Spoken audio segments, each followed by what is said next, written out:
क्या कहा उन्होंने? बस यही याद रख लेना जो बता रहा हूं यहां से।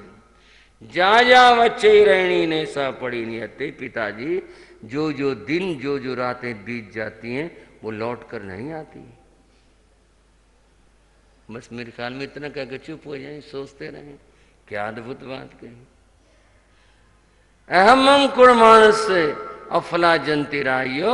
अधर्म करने वालों का जीवन व्यर्थ जाता है। जा जा बच्चे रहनी ने सा पड़ी नियत। धम्मं च कुण मानस, धर्म करने वालों के दिन और रात, उनका समय सारा का सारा सार्थक होता है। इसलिए हमने धर्म का मार्ग चुना है। पिता को झुकना पड़ा। पुत्रो, तुम्हारी बात ठीक है, मैंने अपना जीवन सारा संसार में से खो दिया। अब ठीक है तुम्हारी बात, मैं तुम्हारे साथ ही चलूंगा। मैं भी आत्म कल्याण के पथ पर चलूंगा। थोड़ा अपनी माँ से तो बात करो। वे माता के पास जाते हैं और माता से बात करते हैं।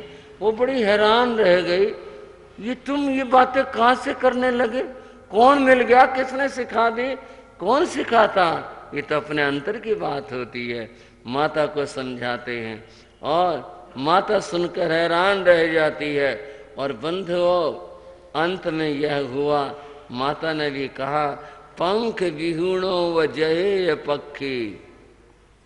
ठीक है पुत्रों, अगर तुम्हारे पिता संयम ले रहे हैं तो ठीक है, मैं भी संयम ग्रहण करूंगी। ऐसा सोचकर वो भी कहती है, ठीक है, हम चारों ही संयम के पथ के ऊपर चलेंगे, निश्चय कर लेते हैं। उनके बारे में यह बताया, छिंदुत जालम अबलम चरूहिया। डॉक्टर राधा कृष्णन जो भारत के राष्ट्रपति हुए, उन्होंने दर्शन शास्त्र, भारतीय दर्शन नाम से किताब लिखी, जो इनकी इंडियन फिलोसफी नाम से बहुत प्रसिद्ध अंग्रेजी की, उसका हिंदी अनुवाद हिंदी में भारतीय दर्शन। उसमें जैन धर्म के बारे में उन्होंने ये बताया, जैन धर्म और वैदिक धर्म में क्या फर्क है, ये क्या कहता वो क्या कहते। उन्होंने कहा इनकी परंपराओं में बहुत समानता है, इनकी परंपराओं में बहुत समानता है, लेकिन इनकी साधना में समानता नहीं है। साधना में क्या समानता नहीं है? तो उन्होंने कहा 3 तरह की मछली होती है। 3 तरह की। जब मछली पकड़ने वाला जाल डालता है तो उसमें जो छोटी छोटी मछलियां होती हैं ना, वो जाल में से निकल जाती हैं। छोटी छोटी मछलियां जाल से निकल जाती हैं।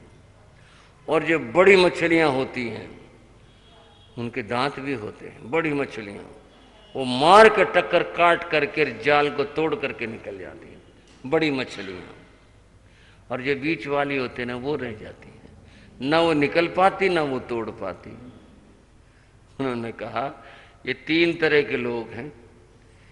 ये जो वैदिक धर्म है, ये भक्ति का मार्ग है। अपने आप को छोटा बना लो, और छोटा, बस झुक जाओ, इतने छोटे हो जाओ, उसमें से निकल जाओगे, इतने छोटे हो जाओ। और जो जैन मार्ग है, ये है ताकत का, जो टक्कर मार के तोड़ करके निकलते हैं। है भी तपस्या करना आसान है क्या? इनकी साधना आसान है क्या? ये कहते हैं हम स्वयं परमात्मा बनेंगे, परमात्मा के चरणों में चलो, ये करो, ये नहीं है। हमारी आत्मा परमात्मा बनेगी। हम ऐसा बोले टक्कर मार के निकलते हैं, बाकी सारे रह जाते हैं। बंधु, यहां भी कुछ ये बात बताएंगे, छिंदत जालम अबलम चुरैया। जो कमजोर होते हैं वो तो रह जाते हैं, बलवान तोड़ कर चले जाते हैं जाल को। इसी तरह इन आत्माओं ने मोह के जाल को तोड़ दिया और तोड़ करके वो निकल गए। थोड़ी सी बात वो ये थी कि भी ये जो इतना धन वैभव, इसका क्या हो? या जंगल में छोड़ के जाएंगे तो चोर डाकुओं के उसमें आएगा। परोपकार के लिए इसको राजे के सौंप देते हैं। ऐसा सोच करके भृगु ने गाड़ियों में वो सारा अपना वैभव भरवाया। जो सेवक जन थे उनको प्रचुर दिया, धन था बहुत उसके पास में, उनको खूब दिया, और बाकी सब गाड़ियों में भरवा करके राजा के यहाँ भिजवाया। इसलिए भिजवाया कि जी राज के काम आएगा। राजा के यहाँ जब वो धन गया और भृगु ने बताया कि जी मैं तो संन्यास ले रहा हूँ, ये धन है। राजा ने ठीक है, गाड़ियाँ यहाँ खड़ी करवा दो और जो नौकर हैं वो लगा देंगे इसको। क्या बात है, क्यों बन रहे? बोले मेरे मन में आ गया। अच्छा भाई, वो सड़क पर गाड़ी आगे करना भाई, इधर करना, इधर देखो यहाँ जगह नहीं रही, ये आदमी रुक गए, शोर हो गया। रानी जिसका नाम कमलावती, उसने कहा क्या शोर हो गया आज? वो खिड़की से देखा गाड़ियां थी। उसने दासी को बुलाया, क्या बात हो रही आज, ये कहाँ से क्या है? वो पूछ कर आई, इसने बताया जी वो अपने पुरोहित थे ना, हाँ वो संन्यास ले रहे हैं, उन्होंने सारा धन वापस कर दिया राजा को, वो गाड़ियां उनकी हैं, वापस कर दिया। हाँ संन्यास ले रहे वो, हाँ अच्छा। राजा को लाना बुला के, राजा को बुलवा, राजा आ गए। बोले महाराज जी, बोले हम अपने पुरोहित जी थे ना, वो संन्यास ले रहे हैं, उन्होंने वापस कर दिया, तो वो अभी लग जाएगा सारा सामान। महाराज मैं एक बात पूछना चाहती हूँ आपसे। बोलो क्या बात है, क्या पूछना? बोले एक लड़का था, अपने माँ से बोला खीर खाऊंगा मैं, उसकी माँ ने खीर बना दी। खीर बनाने के बाद में वो लड़के ने खीर ज़्यादा खा ली, उसको उल्टी हो गई, और वो लड़का ऐसा था उल्टी करी को फिर खाने लग गया। महाराज इस लड़के को क्या कहो, क्या बात करती है तू, कैसी बात सुनाई है, पागल है, मूर्ख है जो ऐसा गंदा काम करता है। आप क्या करते हो? मैं क्या करता हूं? क्या मतलब है, कैसे बोल रही है? बोल नहीं रही, मैं आपसे ठीक से सवाल पूछ रहा हूं, सवाल का जवाब दो मेरे। हाँ क्या जवाब देना है?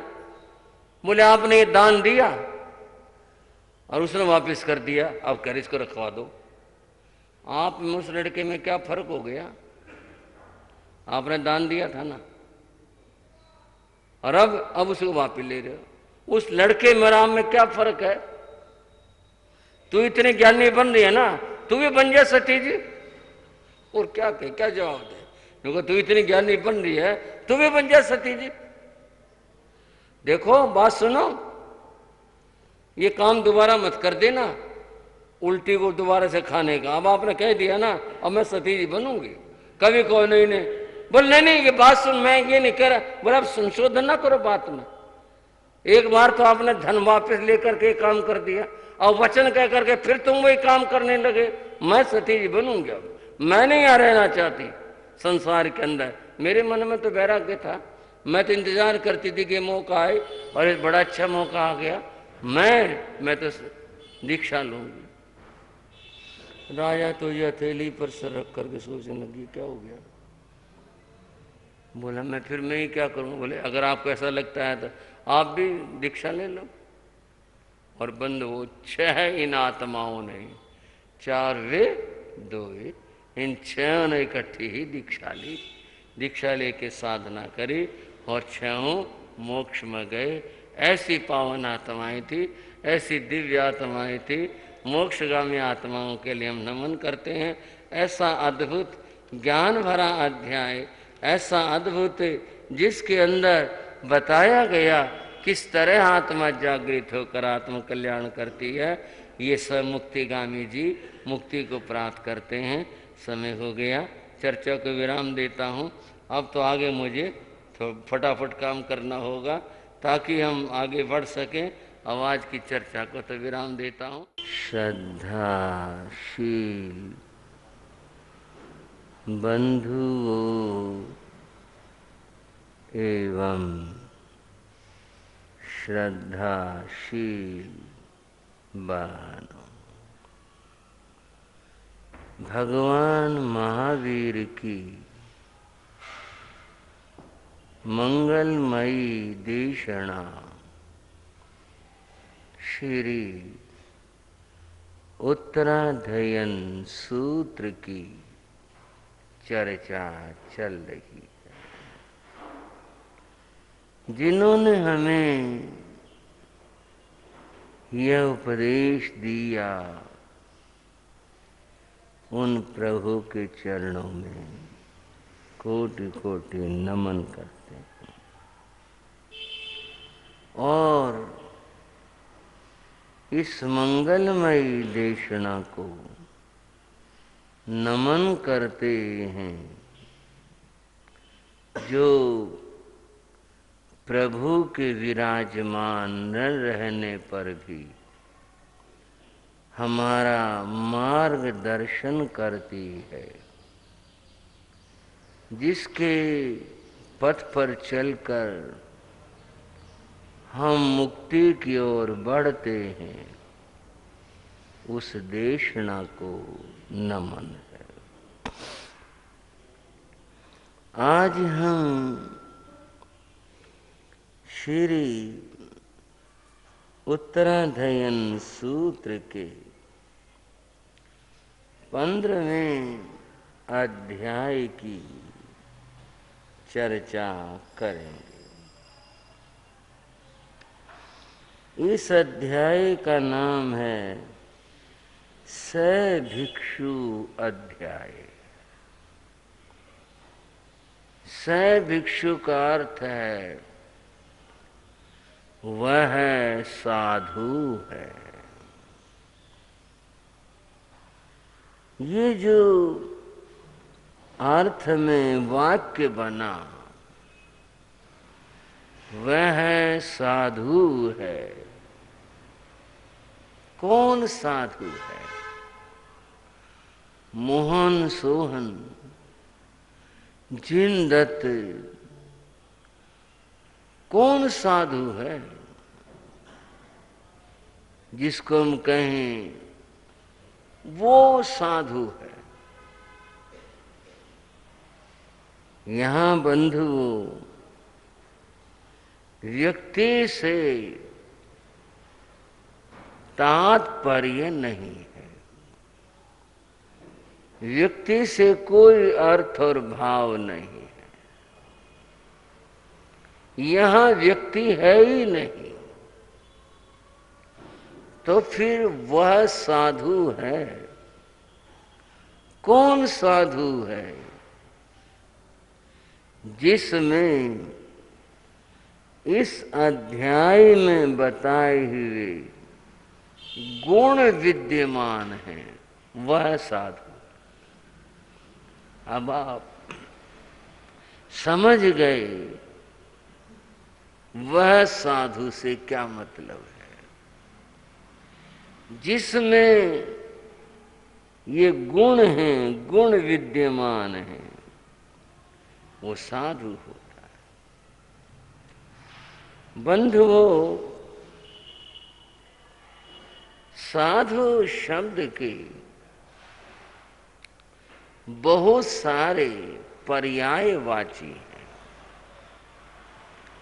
पर्यायवाची शब्द का अर्थ आप समझ गए होंगे। एक वस्तु के जो अनेक नाम होते हैं, उनको पर्यायवाची कहते। साधु के नामों का जिक्र कोश में आया। उसमें आया ऋषि मुनि यतिर भिक्षु तापसः संयति व्रति तपस्वी संयमी योगी व्रति साधुष्य पातु ने। ऋषि उसका नाम है। ऋषि माने साधु। अब ऋषि साधु है तो साधु क्या है? साधु में बहुत गुण होते हैं। उन गुणों में से किसी एक गुण की ओर संकेत करके कहना, वह उसका एक अर्थ होता है। अब सब शब्दों का अर्थ करूंगा तो मूल बात रहेगी। ऋषि ऋषंति जानंती, जो ज्ञानी हैं उनको ऋषि कहते हैं, साधु ज्ञानी होते हैं। मुनि द्रव्य और भाव से जो मौन की साधना करते हैं, द्रव्य से वाणी से मौन होना, भाव से जो मन के अंदर हर समय भाव आते हैं, इसमें राग द्वेष होते हैं, उनको जो शांत कर लेता है वह मुनि होता है। तीसरा शब्द आया ऋषि मुनि, यति भिक्षु। यति जो 5 महाव्रतों का पालन करता है। फिर आया भिक्षु। वो भिक्षु शब्द यहां प्रयोग हुआ है, अध्याय का नाम ही है स भिक्षु। वह भिक्षु, वह साधु। कौन साधु? वह साधु है। ये आगे बताएंगे कौन साधु है। बंधुओं, अगर थोड़ा सा समझने में आप सहयोग करें तो मैं बताऊंगा। जो भिक्षु शब्द है, कई लोग तो मांगने वाले को भिक्षु समझते हैं। भिखारी, ये इधर उधर मांगने वाले भिक्षु ऐसा समझते हैं। भिखारी के लिए दूसरा शब्द है, वो है भिक्षाक।